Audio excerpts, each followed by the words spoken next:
इय्याक नअबुदु व इय्याक नस्तईन। अस्सलामु अलैकुम व रहमतुल्लाहि व बरकातुहू। उम्मीद करता हूँ आप सब खैर तो आफियत से होंगे। अगर आपने अभी तक मेरे चैनल को सब्सक्राइब नहीं किया तो सब्सक्राइब कीजिए और फेसबुक पेज को भी फॉलो कीजिए।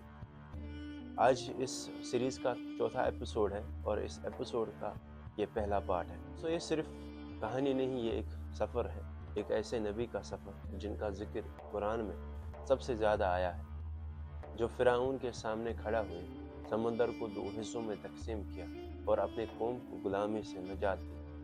जी हाँ, मैं बात कर रहा हूँ हज़रत मूसा अलैहिस्सलाम की। इस सीरीज़ में हम उनकी ज़िंदगी को पार्ट बाय पार्ट एक्सप्लोर करने की कोशिश करेंगे, पैदाइश से लेकर वफ़ात तक, और हर पार्ट में आपको मिलेगा एक नया सबक जो हमारे आज के दौर के लिए रोशनी बनेगा।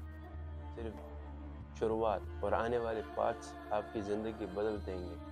तो सब्सक्राइब कीजिए, बेल आइकन दबाइए और चलिए शुरू करते हैं हज़रत मूसा अलैहिस्सलाम का अजीम सफ़र।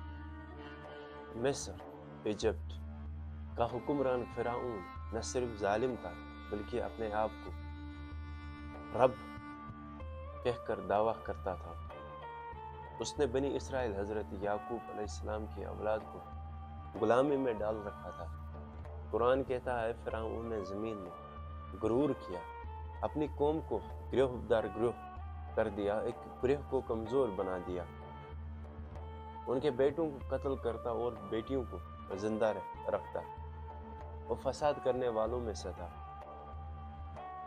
फ़िरऔन ने एक सपना देखा जिसमें एक इस्राएली लड़का उसका ताज और हुकूमत को गिरा देगा।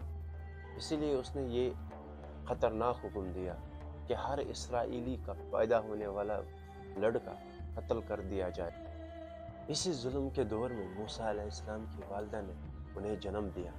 अल्लाह ने उनके दिल में वसवसा डाला, उसे दूध पिला और जब डर महसूस हो तो दरिया में डाल देना। गम न करना, हम इसे तुझे वापस देंगे और अपना पैगंबर बनाएंगे। सोचिए, एक माँ अपने नन्हे बच्चे को एक टोकरी में रखती है और दरियाई नील में छोड़ देती है, लेकिन उसका दिल अल्लाह के वादे पर मुतमईन है।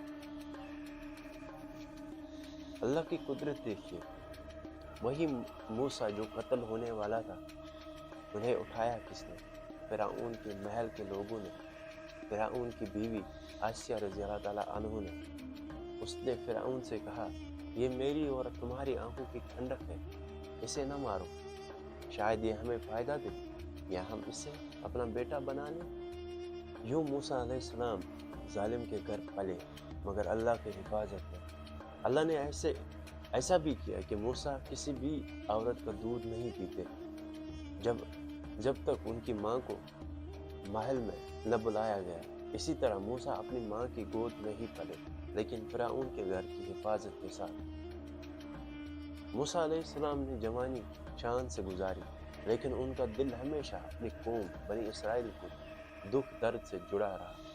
एक दिन उन्होंने देखा कि एक इसराइली गुलाम और एक मिस्री लड़ रहे हैं। मूसा अलैहिस्सलाम ने गुलाम की मदद में मुक्का मारा जो इतना जोर का था कि मिस्री मर गया।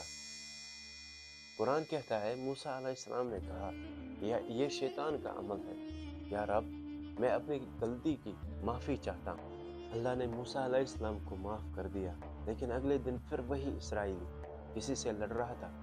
जब मूसा अलैहिस्सलाम मदद देने लगे तो उसने मूसा से ही कह दिया, क्या तुम मुझे भी मारना चाहते हो जैसे कल एक आदमी को मारा? ये बात मशहूर हो गई। फ़िरऔन ने मूसा अलैहिस्सलाम को कत्ल का हुक्म दे दिया। एक मोमिन आदमी जो फ़िरऔन के दरबार में था, मूसा अलैहिस्सलाम को खबर देकर कहते हैं, ऐ मूसा, कौम के सरदार तुम्हें कत्ल करने का मशवरा कर रहे हैं, निकल जाओ। मूसा अलैहिस्सलाम डर और दुआ के साथ मिस्र से निकल गए। या रब, मुझे जालिम कौम से नजात अता फरमा। वो मैदान की तरफ चल दिए। सफ़र बहुत लंबा था और मूसा अलैहिस्सलाम के पास खाना भी नहीं था। कुरान कहता है जब वो मैदान की तरफ रवाना हुए तो कहने लगे, उम्मीद है मेरा रब मुझे सही रास्ता दिखा देगा। मैदान पहुंचकर मूसा अलैहिस्सलाम ने एक चश्मे पर भीड़ देखी। سب اپنے جانوروں کو پانی پلا رہے تھے۔ وہاں دو شرمیلی لڑکیاں سائڈ پر کھڑی تھی، اپنے جانوروں کو پیچھے رکھ کر۔ موسیٰ علیہ السلام نے پوچھا، تم کیوں پیچھے ہو؟ انہوں نے کہا، ہم اپنے جانوروں کو تب تک پانی نہیں پلاتے جب تک دوسرے لوگ ہٹ نہ جائے، اور ہمارا والد ایک بزرگ آدمی ہے۔ موسیٰ علیہ السلام نے ان کی مدد کی، پانی پلایا، پھر ایک پیڑ کے نیچے بیٹھ گئے اور دعا کی، یا رب میں اس بلائی کا محتاج ہوں جو تو میری طرف بھیج دے۔ تھوڑی دیر بعد ان لڑکیوں میں سے ایک ہوا سے چلتی ہوئی آئی اور کہا، میرے والد آپ کو بلا رہے ہیں تاکہ آپ کو انعام دے۔